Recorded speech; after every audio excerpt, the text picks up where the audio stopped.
Welcome to special analysis. నేను రమ మండవ. ఈరోజు అనాలిసిస్లో భాగంగా మనం తీసుకోబోతున్న టాపిక్ ఏంటంటే వైసీపీ వెన్నుముకను విరిచేస్తున్న లోకేష్ అసలు ఏం జరుగుతోంది అని చెప్పి నేను టైటిల్ పెడతాం జరిగింది. ఈ రోజున అంశం గురించే ఈరోజు నేను డిస్కస్ చేసే ప్రయత్నం చేస్తాను.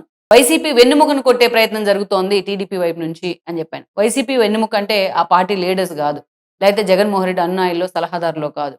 వైసీపీ నిన్నటి వరకు వైసీపీకి వెన్నుముకగా పనిచేసింది ఎవరంటే ఆ పార్టీ సోషల్ మీడియా. ఆ సోషల్ మీడియాను ఈరోజు కూటమి ప్రభుత్వం నిజంగానే టార్గెట్ చేసే ప్రయత్నం చేస్తా ఉంది. తిమ్మిని బొమ్మిని చేసి ఉన్నది లేనట్టు లేనిది ఉన్నట్టు ప్రచారం చేస్తున్న తీరును నిజంగానే టీడీపీ సీరియస్ గా తీసుకుంటున్న పరిస్థితి అయితే ఉంది. ఇక్కడ టాపిక్ ఏదైనా సరే జగన్మోహన్ రెడ్డి కానీ ఆయన టీం కానీ తనకు అవసరమైనంత వరకు మాత్రమే తీసుకుంటారు. సిట్ ఏం చెప్పింది తిరుమల లడ్డు కల్తీ గురించి? నెయ్యి మొత్తం అడల్ట్రేషన్ జరిగింది, అది అసలు మొత్తం కెమికల్స్ తో నిండిన పదార్థం అని ఆధారాలతో సహా సిట్ ప్రొడ్యూస్ చేసింది. దాంట్లో సుబ్బారెడ్డి ఇన్వాల్వ్మెంట్ ను, ఆయన అనుచరుడైన అప్పని ఇన్వాల్వ్మెంట్ ను క్లియర్ గా దాంట్లో పొందుపరిచే ప్రయత్నం చేసింది. కానీ అది తీసుకోరు వాళ్ళు. యానిమల్ ఫ్యాట్ చంద్రబాబు ఉందన్నారు, ఇప్పుడు లేదు, దాన్నే తీసుకుంటారు. వైజాగ్ గూగుల్ డేటా సెంటర్ వస్తే Google data centre Adani data centre నేనే తీసుకొచ్చాను, అదే ఇప్పుడు గూగుల్ డేటా సెంటర్ అయిందని చెప్తారు జగన్మోహన్ రెడ్డి.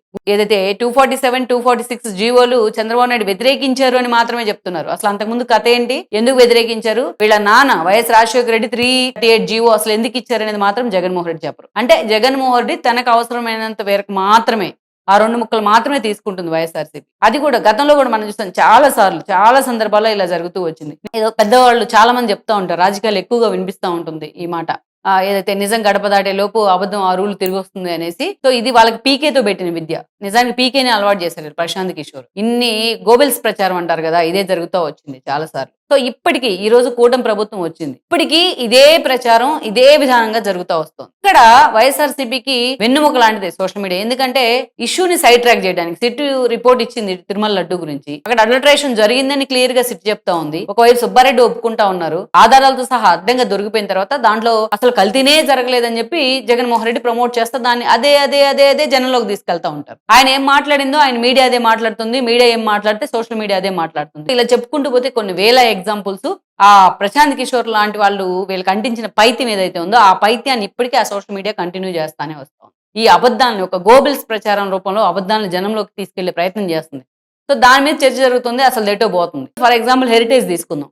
హెరిటేజ్కి అసలు ఎలాంటి సంబంధం లేకపోయినా టీటీడీకి హెరిటేజ్కి సంబంధం అని చెప్పి ఇందాపూర్ డైరీని లాక్కొచ్చే ప్రయత్నం చేస్తారు. దీంట్లో క్లియర్ గా వాళ్ళు నోటీసులు ఇస్తున్నా కూడా పదే పదే పదే పదే దాన్ని హైలైట్ చేస్తా ఉన్నారు ఈ రోజు. అంటే ఇప్పుడు అంతా హెరిటేజ్ కి సంబంధించి అటు భువనేశ్వర్ దగ్గర నుంచి చంద్రబాబు నాయుడు దాకా అందరూ స్పందించాల్సిన పరిస్థితిని తీసుకొచ్చారు.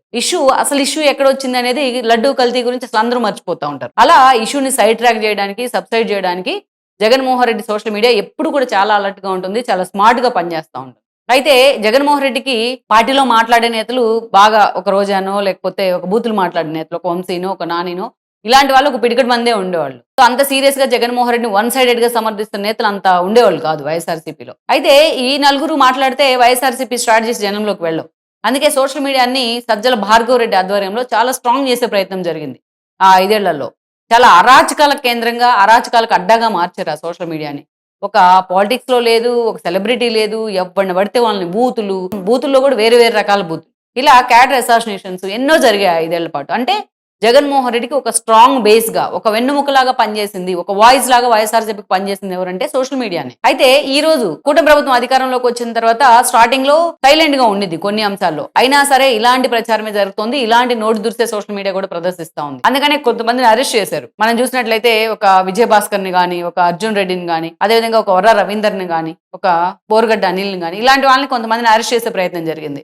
అరెస్ట్ చేసే ప్రయత్నం జరిగిన తర్వాత వాళ్ళంతా కూడా రిలీజ్ అయినారు. ఒక 1 మంత్ సైలెంట్ ఉంటారు, మళ్ళీ స్టార్ట్ చేస్తా ఉన్నారు. మళ్ళీ చెప్పిందే చెప్పి అదే గోబెల్స్ ప్రచారాన్ని, అబద్ధాన్ని జనంలోకి తీసుకెళ్లే ప్రయత్నం చేస్తారు. హెరిటేజ్ ఇన్వాల్వ్మెంట్ ఉంది అని చెప్పి వైఎస్ఆర్సీపీ సోషల్ మీడియా దాన్ని బొంబార్డ్ చేసిన ప్రయత్నం చేశాక టీటీడీతో సంబంధాలు ఉన్నాయి అనేసి సాక్షాత్తు హెరిటేజ్ ఎండి భువనేశ్వర్ లైన్ లోకి వచ్చి క్లియర్ గా చెప్పుకున్నారు. ఆ హెరిటేజ్ ప్రతినిధులు కొంతమంది సాక్ష్యాలన్నింటినీ కూడా ఆల్రెడీ సోషల్ మీడియాలోని ఉంచడం జరిగింది. అయినా సరే మా దెబ్బకు ఉలిక్కి పడ్డారు అని చెప్పేసి ఆ ప్రచారం అలాగే జరుగుతూ వస్తుంది. అందుకే లోకేష్ చాలా సీరియస్ గా ఈ అంశం మీద ఫోకస్ పెట్టారు.